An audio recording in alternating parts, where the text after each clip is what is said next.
Assalamualaikum warahmatullahi wabarakatuh. Sampurasun, perkenalkan nama saya Muhammad Abdurrahman Yudiansyah, penyuluh kehutanan pada cabang Dinas Kehutanan Wilayah 1, Provinsi Jawa Barat. Video ini merupakan portofolio dinamis yang dijadikan sebagai prasyarat dalam kegiatan Double Assessment Kompetensi Teknis Jabatan Fungsional tahun 2025. Video ini berisikan 4 demonstrasi yang sudah saya lakukan dalam kegiatan penyuluhan di Jabatan Fungsional Penyuluh Kehutanan Pemula. Yang pertama adalah kegiatan penyuluhan terkait dengan KTH dan perhutanan sosial yang merupakan poin 3. Lalu yang kedua ada kegiatan konsultasi dengan pemerintahan kecamatan, yakni Kecamatan Rumpin di poin 6. Lalu yang ketiga ada kegiatan pelaporan atau penyampaian hasil pemantauan penyuluhan kepada pimpinan, yakni kepala cabang, yang ada pada poin 7. Lalu yang keempat atau yang terakhir adalah demonstrasi himbauan anti korupsi di lingkungan kerja, yakni yang ada pada poin 8. Selamat menyaksikan.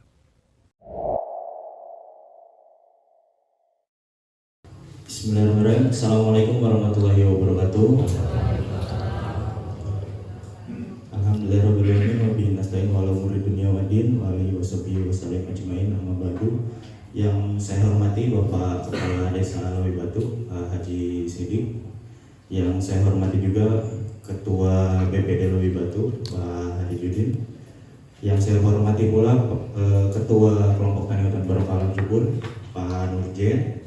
Lalu perangkat desa Lewi Batu, para RT RW, para tokoh masyarakat, termasuk Pak Dain yang saya hormati. Lalu juga yang saya cintai dan saya banggakan, masyarakat desa Lewi Batu, Kecamatan Rumpin. Sebelumnya saya ingin memperkenalkan diri dulu ya Pak ya, Bapak Ibu. Mungkin ada bapak-bapak yang belum kenal dengan saya, ada ibu-ibu juga yang belum kenal dengan saya. Mungkin pernah lihat di TV tapi belum pernah tahu namanya siapa. Perkenalkan Pak, Bu, nama saya Muhammad Abdurrahman Yudiansyah, bisa dipanggil Yudi. Boleh panggil Mas, boleh panggil Pak, boleh panggil Bang. Jangan dipanggil Asep aja karena nama saya Yudi Pak, bukan Asep. Saya penyuluh kehutanan di cabang Dinas Kehutanan Wilayah 1. Khususnya saya ditugaskan di Kecamatan Rumpin. Saya izin menggunakan presentasi biar mungkin bapak-bapak, ibu-ibu bisa sambil baca, sambil juga mendengarkan saya. Mungkin Pak, saya buka dengan pantun dulu Pak, biar agak semangat gitu. Dicatetin ya Pak ya Bu ya. Cakep ya, ini aja biar nggak pada ngantuk gitu. Maklum kita pagi-pagi ini kan dia sudah masih ngantuk-ngantuk begitu. Menanam pohon jangan khawatir. Mendapat manfaat itu sudah pasti. Terima kasih masyarakat Lewi Batu yang sudah hadir. Mudah-mudahan nggak ngantuk sampai akhir nanti ya. Saya akan bercerita sedikit tentang apa sih bedanya hutan dan kawasan hutan. Jadi sambil bisa dibaca ya Bapak Ibu. Jadi saya campur aja ya bahasa Indonesia bahasa Sunda gitu. Mohon maaf juga ini. Jadi hutan atau leuweung yang mungkin Bapak Ibu tahu itu satu hamparan yang di dalamnya didominasi oleh pepohonan, yang di dalamnya ada ekosistem yang saling berkaitan. Intinya adalah pokoknya mah nu aya lahan luas, aya tetangkalan, ada hewan di dalamnya, itu bisa disebut hutan. Pokoknya Bapak Ibu pun pasti sudah tahu oh iya mah leuweung ieu itu pasti sudah tahu. Tapi yang ingin saya tekankan adalah ini ada yang namanya kawasan hutan. Tadi sudah disampaikan juga sama Pak Halim bahwa kawasan hutan itu adalah kawasan yang wilayahnya itu ditunjuk oleh pemerintah dan untuk dipertahankan agar eksistensinya akan terus sebagai hutan tetap. Makanya tadi disampaikan juga sama Pak Halim bahwa walaupun itu mau gundul, mau tidak ada kegiatan kehutanan di situ ataupun misalnya lahan garung lah intinya mah. Tapi kalau memang itu sudah ditetapkan oleh pemerintah, itu akan tetap menjadi kawasan hutan. Ya seperti kapsul, ada yang kotak juga. Nah, biasanya karena kita di Lewi Batu ini memang kawasannya perhutani, rata-rata bentuknya seperti yang kapsul. Nah, seperti yang sebelah kanan Bapak Ibu bisa lihat itu di Lewi Batu Bapak Ibu. Di Kidul ya Pak ya? Di Kaler ya? Di Kaler. Itu kemarin beberapa waktu yang lalu saya dengan Pak Nurjen sedang survei ke lokasi dan ditemukan salah satu pal itu yang di sebelah kanan itu ada di sini. Kalau yang lain ini saya ngambil dari internet. Menjadi tugas saya sebagai penyuluh kehutanan untuk mendampingi kelompok tani hutan. Jadi saya bukan ya karena saya juga masih muda, Pak, Bu, mungkin saya lebih muda dari Bapak Ibu, tidak mungkin saya bisa menggurui, tidak mungkin saya bisa mengajari Bapak Ibu, tapi saya mendampingi Bapak Ibu untuk mendapatkan 3 akses kelola ini. Bagaimana caranya Bapak Ibu bisa memperkuat kelembagaannya, bagaimana Bapak Ibu bisa memperkuat pengelolaan kawasannya, bagaimana Bapak Ibu bisa mengembangkan usahanya. Ini peta kawasan KHDPK atau kawasan hutan dengan pengelolaan khusus yang tadi disampaikan oleh Pak Halim di Kecamatan Rumpin. Nah, Lewi Batu adanya di bawah, di sebelah selatan. Mungkin itu Bapak Ibu dari saya. Terima kasih banyak. Kita diskusi biar jadi jelas Bapak Ibu bisa jawablah yang sekiranya apakah ini, apakah itu, apakah ini, apakah itu, nanti tolong ditanyakan ke kita. Biar nanti kita bisa jelaskan lebih rinci lagi, biar nanti permasalahannya apa sih di lapangan itu bisa kita selesaikan sama-sama. Itu aja dari saya. Wabillahi taufiq wal hidayah. Wassalamualaikum warahmatullahi wabarakatuh.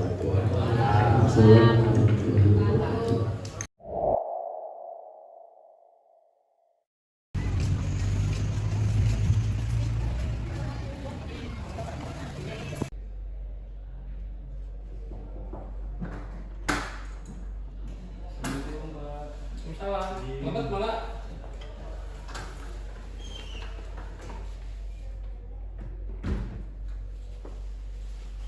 Oh, ya, malah. Sehat Bu, Pak? Alhamdulillah. Gimana Pak Ines ya? Alhamdulillah, saya jadi dulu Pak ya. Gimana? Gini Pak, saya kebetulan itu kan ini kebetulan saya mau minta waktunya Bapak nih, mohon maaf nih sebelumnya ganggu waktunya. Jadi kaitan dengan kegiatan perhutanan sosial Pak, yang sebelumnya kita pernah bahas juga, Bapak juga pernah ikut sosialisasinya. Nah, jadi kebetulan kemarin kami sudah survei Pak ke lokasi, karena memang tahapannya itu selain pendataan masyarakatnya, itu kita harus survei juga terkait dengan lokasinya. Iya, jadi kemarin kita sudah coba survei ke lokasi, khususnya di Desa Gobang Pak. Nah, jadi masyarakat Desa Gobang itu mengaku bahwa ada beberapa lahan yang memang masuk ke wilayah Desa Gobang. Sedangkan dari peta yang kami miliki itu masuknya ke Desa Lewi Batu. Itu petanya dari mana? Itu kami petanya dapat dari Dinas Kehutanan Pak. Itu sepertinya RBI, tapi saya kurang paham juga. Oh iya. Saya jadi itu jadi permasalahannya begini Pak. Karena kita pendataannya itu sesuai dengan lahan garapannya, bukan sesuai dengan domisilinya beliau. Jadi misalnya walaupun domisilinya beliau adalah masyarakat Desa Gobang, tapi karena lahan garapannya di Desa Lewi Batu, itu nanti akan kita masukkan ke pengajuan yang dari Desa Lewi Batu Pak. Terkendala batas desa ya? Betul Pak. Jadi dari batas desa yang data SHP batas desa yang kami miliki itu overlap begitu Pak. Sebetulnya itu tidak jadi masalah yang besar Pak. Hanya saja mungkin nanti terkait dengan pengajuannya begitu Pak. Nah makanya hukumnya kan? betul Pak. Makanya nanti ini saya coba koordinasi dengan Bapak. Siapa tahu nanti Bapak bisa memberikan arahan lah seperti apa penjelasannya begitu Pak. Untuk peta pertama-tama saya ingin menjawab ya. Jadi desakan alurnya nanti setelah mengukur ada keluar batas desa baru, nanti kan kalau ada sekitar diselesaikan, ditetapkan dengan SK Bupati, baru nanti data ini itu akan diverifikasi oleh BG. Nah setelah semuanya selesai, baru nanti BG akan merilis peta yang terbaru. Nah karena kita di tingkat kabupatennya belum selesai, mungkin dari BG juga masih pakai data yang lama yang pertama. Terus yang kedua itu tinggal bawa ininya nggak, koordinat GPS? Oh iya, kemarin saya ambil datanya lewat handphone.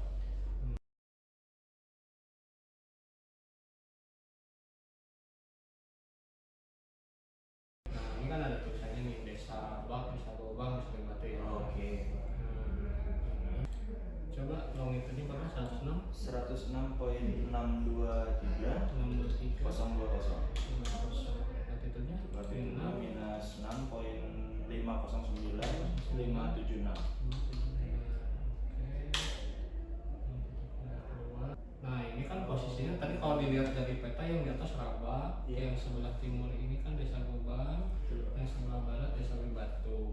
Kalau kita lihat batasnya, ini titiknya kurang lebih hanya ada mengapit di 2 desa, Desa Gobang dan Desa Batu. Nah, titik kemungkinan kalau lahannya memang belum sekitar segini, ini gak bakal masuk ke Rabak, pastinya kalau Batu. Jadi ini hanya ada titik di 2 desa.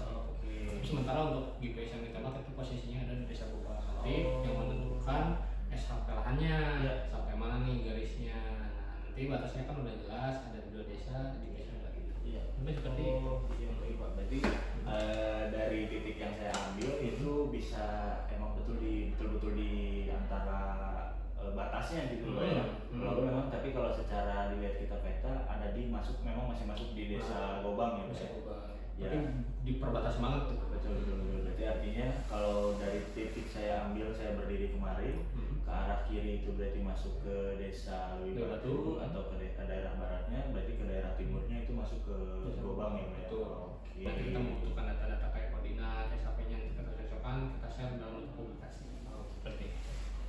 Siap kalau begitu Pak. Itu sih Pak, mungkin saya terima kasih banyak ini Pak. Alhamdulillah jadi sudah tercerahkan. Artinya saya sudah bisa tergambarkan bagaimana nanti posisinya, bagaimana kondisinya di lapangan.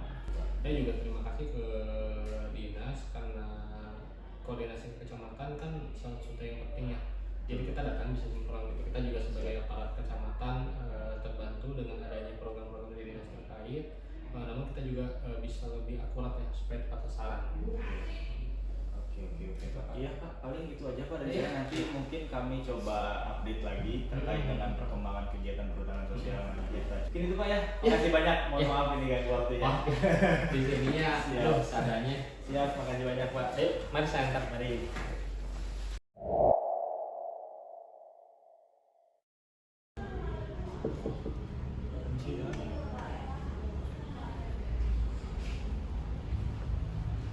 Selamat siang Pak. Siap, silakan dulu. Siap, terima kasih Pak. Izin Pak, mohon maaf ini saya ganggu waktunya. Saya ingin memberikan laporan Pak terkait dengan kegiatan penyuluhan yang telah saya laksanakan di Kecamatan Rumpin. 6 bulan yang lalu telah bertemu dengan salah satu KTH di Kecamatan Rumpin, khususnya di Desa Cidoko, KTH Halimun Sancang Jaya Pak namanya.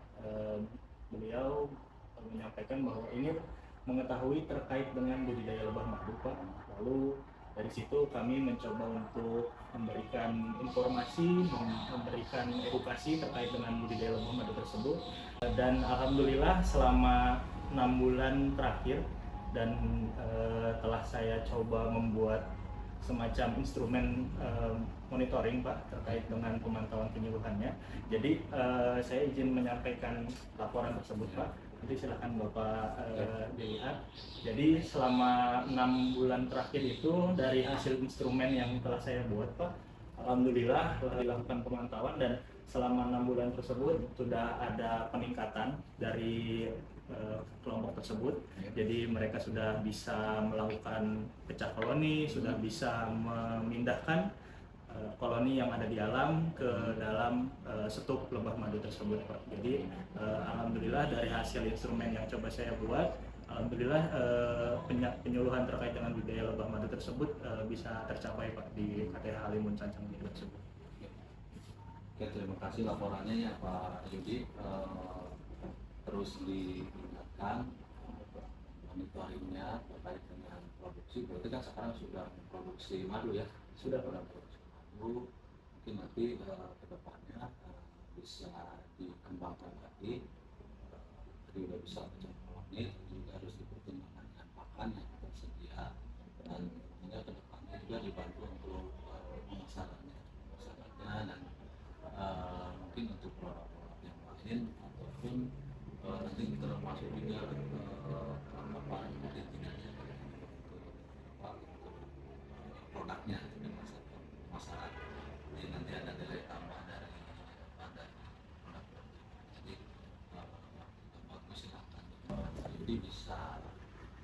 bisa mendampingi kelompok dan memberikan manfaat atas kehadiran kita di lapangan. Terima kasih Pak atas arahannya. Setelah ini pun saya akan tindak lanjuti Pak terkait dengan arahan Bapak yang terkait dengan pemasaran tadi. Mungkin kita akan coba bantu lagi, akan kita coba lakukan penyuluhan lagi dengan intensif Pak, karena memang budidayanya sudah bisa dilakukan dan alhamdulillah penyuluhan yang dilakukan tercapai. Jadi nanti akan lanjut ke terkait dengan pemasarannya Pak. Tingkatkan aja terus produksi dan membantu KPH ini. Baik Pak, ini itu Pak. Oke. Pak, terima kasih banyak Pak. Sama-sama. Arahannya, Pak. Sama-sama. Baik Pak, selamat siang. Ya.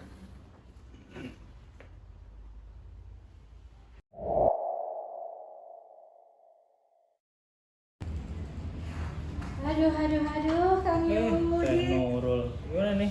Aduh, sibuk banget nih nyarinya. Biasa ini ya, apalagi Nih, ini bikin ini dokumen rancangan anggaran buat kegiatannya kelompok tuh buat penanaman. anggaran. Iya. Enak dong, Apanya yang enak? anggaran. Yang enak mah karedok enak. Oh iya sih, iya. Docelang enak. Ih, dialihin. Kayak nggak ngerti aja arahannya. Apa sih? Anggaran buat kelompok. Iya, Berarti buat Kang Yudi juga dong. nggak bisa. Gimana namanya anggaran buat kelompok? Masa iya buat saya? Kan saya bukan anggota kelompok. Ya kan saya membina kelompok, mendampingi kelompok. Jadi ya udah sekedar itu aja. Ya tapi kan namanya mendampingi kelompok nih ya Kang ya. Itu kan minimal kesana kemari ngapain apa dan segala macam gitu. Iya emang butuh, namanya butuh mah butuh. Cuman kan kita sudah namanya kita jadi PNS kan ya kita melayani masyarakat mau kondisinya seperti apapun gitu sesuai dengan tugas kita. Iya tahu melayani tapi kan ya melayani mah butuh atuh Kang. Iya. bensin Iya, memang butuh, tapi kan ya udah kita kan namanya punya penghasilan ya kan, kita punya penghasilan, kita punya gaji tiap bulan ya itulah itu rasa terima kasihnya negara untuk kita. Kita nih PNS. tapi ada kan Ada, cuman kan yang nggak kita terima memang kan memang kadang-kadang juga suka ada, tapi nggak kita terima nggak.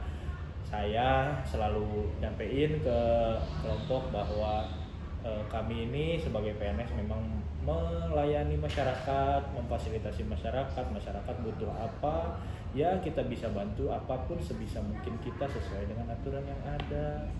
kenapa sih Kang Yud sisa terima aja ngapain kan gak ada yang tahu. Allah yang tahu. Aduh, ribet nih urusannya kalau kayak gitu mah. Kita nggak boleh namanya makan harta orang, itu kan mereka yang punya, mereka yang kerja, mereka yang capek, ya sudah itu upahnya mereka. Oke nih Kang Yud nih, oke itu di Al-Quran. Tapi di aturan kan gak ada Kang. Ini Emang gak ada loh. gak gaul ini. Gak ada loh Kang. Ini coba nih teh ya, sebagai PNS itu kan kita bicara aturan juga nih ya. Harus kita tahu nih batasan-batasan kita, hak dan kewajiban kita sebagai PNS itu apa. Pernah nggak tuh ada namanya PP nomor 94 tahun 2021? Pernah nggak tuh? Dengar, tapi nggak pernah baca. Dengar doang, emang kebiasaan memang denger doang. Isinya itu ada tuh di dalam pasal 4 bahwa PNS tidak boleh menerima apapun, tidak boleh menerima yang dalam bentuk uang, dalam bentuk barang, dalam bentuk apapun, yang boleh cuman dalam bentuk lisan. Oh gitu. Kasih. Gitu. Cukup udah. Ya, tapi oke nih ada di aturan. Ya udah sih nggak bakalan ada yang tahu. Ya Jangan kan? salah. Emang apa ruginya? Sekarang nih ya, kita tahu nih sekarang mah zaman gampang viral, apa-apa viral mulai bahas Sih, ini iya sih, yang bener-bener. apa-apa viral. Coba ada satu waktu pas saya lagi ada yang ngevideoin, dilaporin saya ke pimpinan saya atau ke komisi disiplin atau ke siapapun atau ke polisi. Emang itu kena. fatal emang. Emang apaan? Loh. Ya sejauh ini mah setahu saya mah nggak apa-apa. Semua orang juga gitu. Nih, denger ya. Kalau sampai ketahuan, bukan kalau sampai ketahuan sebetulnya. Jangan sampai, bukan nggak boleh sampai ketahuan. Kalau sampai itu dilakukan oleh PNS, seminimal-minimalnya itu sanksinya cukup berat. Jadi sanksinya itu diturunin 1 pangkat di bawahnya. Bayangin. Pangkat. Waduh. Kita udah pangkat nih. Misalnya ada tingkatan segini nih. Kita kan masih di sini nih. Iya sih, kita kan masih golongan 2. Nah, terus diturunin lagi. Mau diturun kemana? Ini udah di lantai basement, mau kemana lagi? Nggak bisa. Itu minimal. Aduh, minimal. Coba maksimalnya. Apa tuh? Semaksimal-maksimalnya. Udah pasti kita mah nanti kalau diproses sampai diproses sama polisi, kita di penjara. Udah mau di penjara, kita dipecat dari PNS.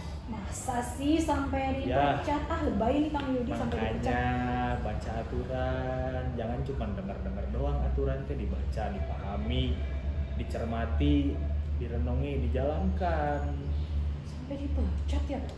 Coba tuh bayangin, saya kalau misalnya dipecat, saya tambah leban lagi nanti balik. Pokoknya mah ini saya ngingetin aja ke teteh, kalau memang pernah ya di stop dari sekarang, ya jangan sampai dilakuin lagi. Karena apa? Karena kalau misalnya nanti ketahuan sama saya, jangan anggap karena saya temen teteh nanti saya nggak laporin, ya saya laporin juga. Wah, pengkhianat. Lo bukan pengkhianat, itu sudah jadi kewajiban saya mengingatkan dan juga melaporkan jika ada praktik-praktik seperti itu. Siap. Tapi saya terima kasih sih Kang, saya jadi agak tercerahkan gitu. Ya gimana ya, namanya ibu, otaknya suka kemana-mana. Jangan sampai pokoknya itu dilakuin sama teteh. Malu, kita udah jadi PNS teh. Iya. Kita udah dibayar oleh pemerintah, kita udah dibiayai negara nih. Masa kita masih mau nerima lagi? Tapi keren sih Kang Yudi, pemikirannya keren. Pokoknya saya hatur nuhun Kang, udah dicerahkan. Sami-sami. Makasih ya Kang, udah. Siap. Saya mau mencari kecerahan yang lain lagi nih Kang. Dilanjut, saya juga soalnya. mau lanjut juga Kang, nih. ya. Takut saya, aduh, kegoda nanti saya lihat begituan Kang. Nah, pokoknya jangan tuh ya. Iya Kang, ya Kang. Ingat Nuhun itu. ya Kang, kalau Sip. gitu saya kesana aja deh. Sip, lanjut.